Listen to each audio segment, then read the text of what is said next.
Hello and welcome to our afternoon edition of Arirang News. I'm Kwon Jang-ho and it's good to have you with us. A papal visit to North Korea is now one step closer to happening. Pope Francis received the message relayed by President Moon Jae-in that North Korean leader Kim Jongun would ardently welcome him to Pyongyang. He has said it could happen, but that a formal invitation will be needed first. Will Kim be sending one soon? That is something we'll try to answer later in the show. But first, let's get the latest headlines by turning to Devin Whiting at the News Centre. Devin. Hi, Jang-ho. President Moon says his stay in Italy and the Vatican has led him to realize that the future of humanity is peace. Before leaving for Belgium, the next leg of his European tour, the South Korean leader said in a Facebook post that coalitions made through peace are humane, adding that Pope Francis has consistently given his blessing to efforts to bring peace to the Korean Peninsula. He also thanked Cardinal Pietro Parolin for presiding over a special Mass for peace and sent a message of gratitude to the Italian Prime Minister, who had told President Moon that Rome will fully support Korea on its road to peace. Now that he's in Belgium, President Moon is nearing the end of his 9-day trip to Europe.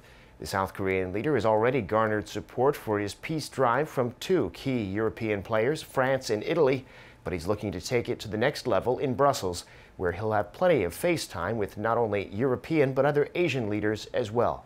Hwang Ho-jun reports. President Moon's tour of Europe continues in Brussels, the fourth stop on his 5-nation tour to the continent. During his roughly 48 hours in the Belgian capital, the South Korean leader is going to be on a diplomacy blitz, with most of his attention on North Korea. The president will attend the Asia-Europe meeting, or ASEM, on Friday local time, where he will hold bilateral meetings with British Prime Minister Theresa May, German Chancellor Angela Merkel, and Prayut Chan-o-cha, Prime Minister of Thailand. If all goes as scheduled, President Moon will have met with the leaders of at least 4 European heavyweights, firming up broad international support for his push to denuclearize the Korean Peninsula. Before departing Brussels, a summit with EU leaders. The main focus is shoring up cooperation with Seoul's partners in the EU and to hopefully speed up the peace process. The president's Europe tour wraps up in Copenhagen, where he will take part in the inaugural summit of the Partnering for Green Growth and the Global Goals 2030, otherwise known as the P4G. Hwang Ho-jun, Arirang News. Meanwhile, back here on the Korean Peninsula, United Nations Command says it's verified the work done so far to clear landmines from the joint security area in Panmunjom. UN Command said Friday that the verification paves the way for the next steps in implementing the military agreement signed at last month's Inter-Korean Summit in Pyongyang. That agreement includes a range of measures to reduce border tensions, including mine clearance, the designation of a no-fly zone near the border, the removal of some guard posts, and a reduction of weapons in the DMZ. UN Command stressed it will continue to closely work with both Koreas to synchronize the agreement's implementation of the agreement. South Korea and the U.S. have been insisting that they are on the same page when it comes to North Korea, but reports indicate that might not be the case. Our Park Hee-jun explains. Numerous reports are pointing to how South Korea and the U.S. aren't exactly seeing eye to eye when it comes to North Korea. The Wall Street Journal reported Thursday that friction between the allies is growing, with Washington maintaining tough sanctions on the North in a bid to spur its denuclearization, while Seoul is pushing to ease sanctions to reduce the regime's isolation. The report noted President Trump's recent remarks that came right after Seoul showed signs of lifting sanctions on the North, and said U.S. officials are worried the rapid pace of inter-Korean cooperation could undermine its efforts of continuing nuclear negotiations with the North. The article highlighted Washington's discontent toward the two Koreas' joint project on railway and road connections, as well as the recently opened Joint Liaison Office, to which the South Korean government has said there's nothing to worry about. The Wall Street Journal said the underlying gap stems from President Moon's priority of peace between the two Koreas, while President Trump's overwhelming focus is North Korea's denuclearization. Those differences are also on display over the two Koreas' plan to establish a no-fly zone over their heavily fortified border, which was agreed during the Inter-Korean Summit in Pyongyang last month.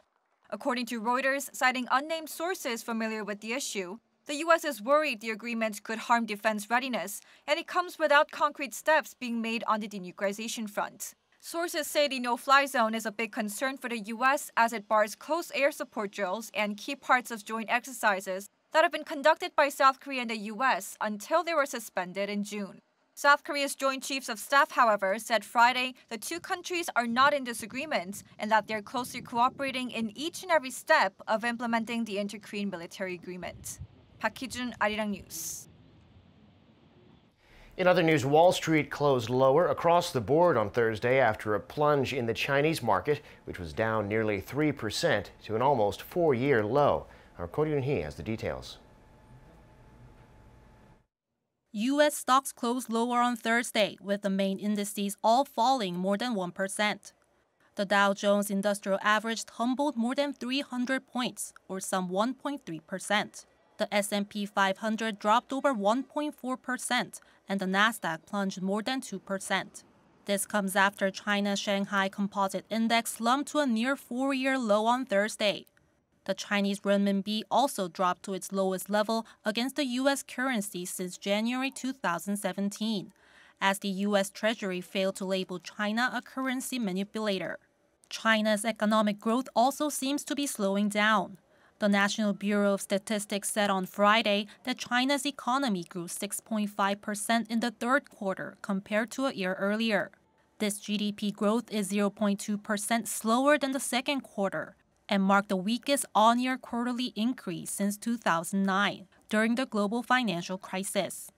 There are also renewed concerns about the trade spat between the world's two economic superpowers. Tensions show no signs of easing after Larry Kudlow, the director of the U.S. National Economic Council, on Thursday referred to China as unfair and illegal traders stealing America's intellectual property. China's Commerce Ministry said on the same day that the U.S. should drop its protectionist approach. For the future development of China-U.S. trade, we hope the U.S. will drop the protectionist approach and create a stable business environment for small and medium-sized enterprises from both sides to truly benefit the consumers of both countries. Analysts say there are other reasons besides China for the slide in U.S. stocks, such as uncertainty over relations between the U.S. and Saudi Arabia. This is after Treasury Secretary Steven Mnuchin said he would not attend the high-profile investment conference in Riyadh due to the controversy over a missing Saudi journalist who is presumed to have been murdered. Ko Ryun-hee, Arirang News.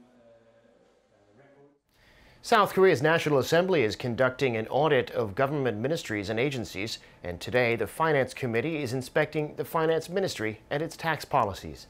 The ruling party said the Moon administration's real estate holding tax policy is legitimate and that sustainability has been key to its success. The opposition, though, called it populism and said it needs to be changed. Meanwhile, on the Science, ICT, Broadcasting and Communications Committee, lawmakers are questioning the heads of public broadcasting corporations on the fairness of their content and on their labor costs. And the Environment Committee is auditing 6 regional employment and labor administrations and is likely to be divided on the government's minimum wage policy. I'm Devin Whiting, and those are your news headlines.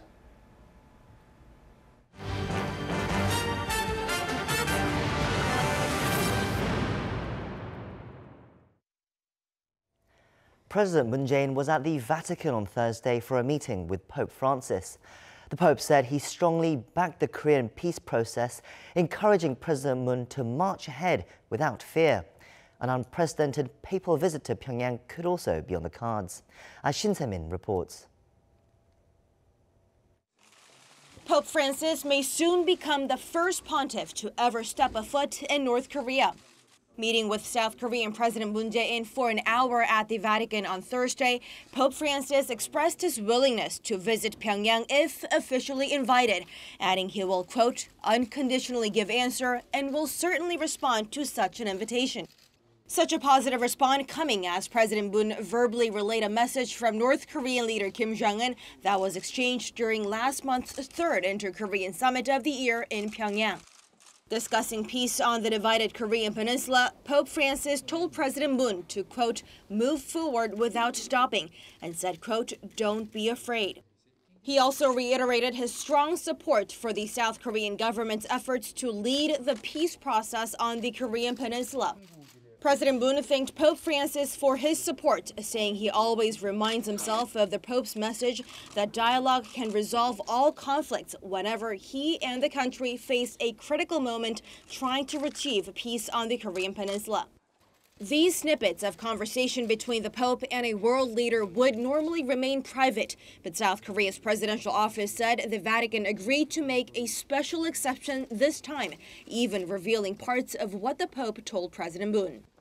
The president has checked off 3 of the 5 countries of his tour here, most of which he spent upgrading their bilateral ties while bringing the European nations on board his peace train. The remainder of the president's trip takes him to the Asia-Europe meeting here in Belgium, as well as the P4G Copenhagen Summit in Denmark. Shin Se-min, Arirang News, Brussels. For more, we have with us Professor Kim Hyunwook from the Korea National Diplomatic Academy. Thank you for coming on the show. Thank you very much. So President Moon Jae-in has met with the Pope Francis now, and he's delivered that message that Kim Jong-un would welcome the Pope to North Korea. Now, Pope Francis has indicated that he could go, but he has said he will have to wait for a formal invitation from North Korea before he does that. So he hasn't rejected the idea, but he also hasn't jumped at the chance either, and said protocol would need to be taken first. But at least it does seem that it's a step towards making this really happen. Do you think it could happen? Yes, I think, Kim Jong-un said very positively about Pope's visit to North Korea. And I think Pope Francisco's response to the possible visit to North Korea, I think he was very positive. Of course, the Vatican is full of rigidities and all the protocols. So I think he has to follow the same kinds of process. So he can't just go and visit to North Korea without any invitation, formal invitation by Kim Jong-un. But I think he has shown a very positive response to the visit to North Korea. So do you think it's all just protocol, or do you think there is perhaps some reservations about the Pope going to North Korea? Because critics have said that it could risk legitimizing the Kim Jong-un regime if the Pope graces them with this kind of visit. I think for now, maybe some political reasons might be there which would work negatively if Pope visit to North Korea. For example, kind of legitimizing Kim Jong-un's regime, so and so forth. But I think that kind of thing can be some positive way we can take a look at. One of the purposes Kim Jong-un is, aiming at by Pope's visit to North Korea is to show to the international community that North Korea is now a normal state. Kim Jong-un is normal state leader, trying to make North Korea a kind of a normal state to be mingled with the international community. I think that's the foremost reason. Of course, by doing that, maybe making a more positive atmosphere to make the United Nations sanctions and U.S. sanctions to be, lifted. I think that will be the ultimate reason for Kim Jong-un to invite the Pope.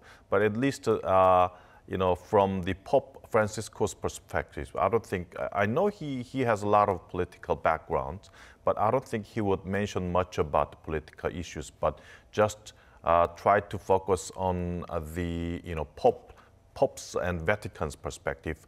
I don't think there will be any negative rationale that will bother his visit to North Korea. So now it seems the ball is back in Kim Jong-un's court. It's now up to Kim to make the next step and formally invite Pope Francis to come to North Korea. Do you think he will, or is there any kind of obstacles that would get in the way of that he might consider before he invites the Pope? I think first possible obstacle is that even though he's trying to make North Korea a normal state by Pope's visit to North Korea, that itself might be some ways to weaken his regime. Pope's visit can give the North Korean people that, maybe North Korea, there was no freedom of religion, but now Pope is visiting to North Korea. Now the people can think that, okay, we can go to church freely, have free religion, free religious worship. That kind of thing might be viewed by Kim Jong-un as one of the important obstacles that can weaken his regime. That I think he will try to control the people in North Korea when Pope's visit to North Korea.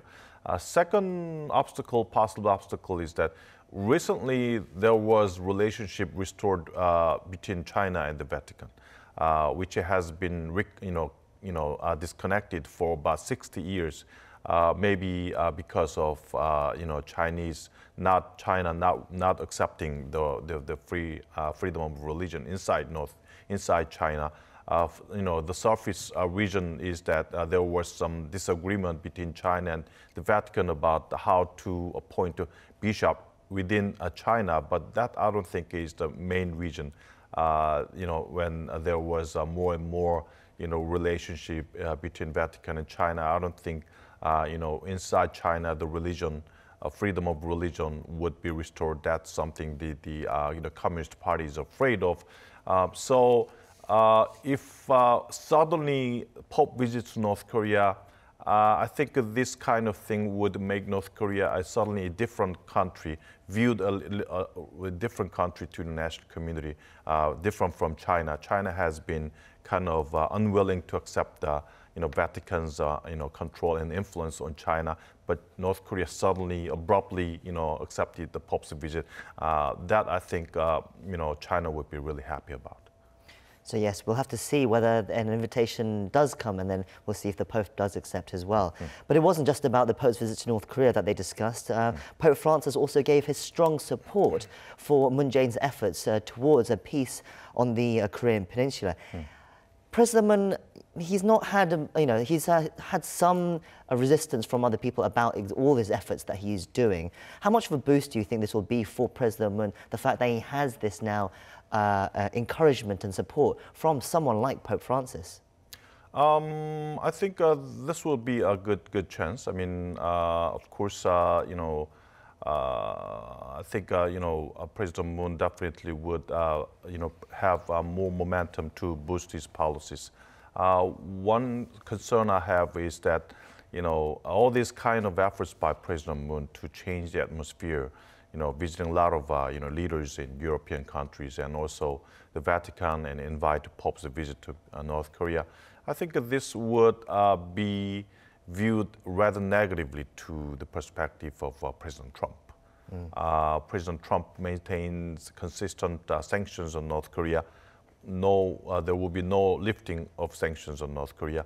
And the U.S. has been worrying about the South Korea too much, focusing on the North-South relationship and lifting sanctions on North Korea without much progress on denuclearization. So all these kinds of moves by President Moon, I think, would be viewed negatively by President Trump, which also would affect negatively on the U.S.-South Korea relations. You mentioned there the fact that President Moon is going to meet with various European leaders as well. I mean, let's move on to that now, because President Moon is now in Brussels and will be taking part in the Asia-Europe meeting, or ASEM as it's also known. On the sidelines, he'll be meeting with the UK Prime Minister Theresa May and also the German Chancellor Angela Merkel. I mean, what is he looking to get out of this, this blast of European diplomacy that he's been on for the last week or so? He already met, French President Macron, and also this time, Theresa May, the Prime Minister of England, and Merkel. These are all superpowers, good, big powers of Europe, which have a good amount of influence in the United Nations. And especially France and England, they're the, P5 countries within United Nations, and also nuclear states. So they have influences on the sanctions within the United Nations. So I think they are the targets of President Moon to change the atmosphere and kind of pressure towards the lifting sanctions within the United Nations. But sadly, Macron's response was negative. He focused on denuclearization. I think Theresa May would have the similar response. The reason is that they already have nuclear weapons. They do not want to lose the monopoly of being nuclear states. They do not want North Korea to be another nuclear state. That's very firm. So I think they would focus on denuclearization first, rather than focusing on the North-South détente. Merkel, German people might think a little bit differently, but recently there was conference in Germany which many people expected would be supporting the current move of President Moon for North-South détente. But ironically, they were worrying more about the denuclearization of North Korea. Maybe they think that the Korean Peninsula issue is different from German issues because North Korea is a nuclear state. And that nuclear weapon issue, I think, would make the context a little bit different from the German issues. That's what I think the German perspective is about the Korean Peninsula. It's especially interesting because South Korea does look to Germany quite a lot, especially because Germany was a divided country and then it became unified again. So there's a lot of studies about how we can learn from that as well. Also, President Moon has a lot of relationship with Germany as well because two of his perhaps most important speeches about the Korean situation with North Korea was made in Germany, the Berlin Declaration, twice in fact.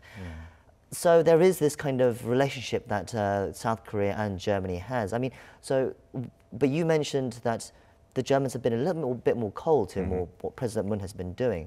I mean, but then what can President Moon do now? What will he say to Merkel when they meet? I think he would do the same thing. He will focus on the peace in the Korean Peninsula, which would be necessitated by the lifting sanctions on North Korea, which is very important incentive to bring North Korea into denuclearization, and also important incentive for a further development of North-South economic cooperation and exchanges, which is the basis of the peace in the Korean Peninsula. But as you mentioned, I think maybe we think that our model for the unification is German model, but I don't think German people kind of look at the Korean Peninsula issues, as the similar case for the German case. I mean, during that time, East and West German people, their exchanges were much more, much freely allowed than the Korean people. East German people were freely, visiting their, family in the West Germany by way of the third nations, and the information, imbued into, East Germany was much easier, and East Germany they didn't have nuclear weapons. So I think maybe German people think that their, eastward policies, the so-called the changing East Germany by contact, I think it was much safer and easier than the Korean Peninsula situation. So I think maybe it's good to focus on the German issues and German policies and German case, but I think it's worthwhile to also look at what is the difference between German case and Korean Peninsula case. So President Moon has now a couple more days in Europe before he returns to Seoul on Sunday. How do you rate his trip so far? I mean, and what is he what will he look to achieve in the last couple of days that he has? I think President Moon thinks that denuclearization and the North-South détente, he was kind of balanced so far, and he was doing fine. But a recent stalemate between North Korea and the U.S. has been for a while, and that has not been solved. I mean, both sides has been sticking into their own policies, and there were no much concession into each other. So it's a stalemated for a while. So maybe President Moon thinks that now it's time for South Korea to take a more active role as a mediator, take a little bit different step from the past.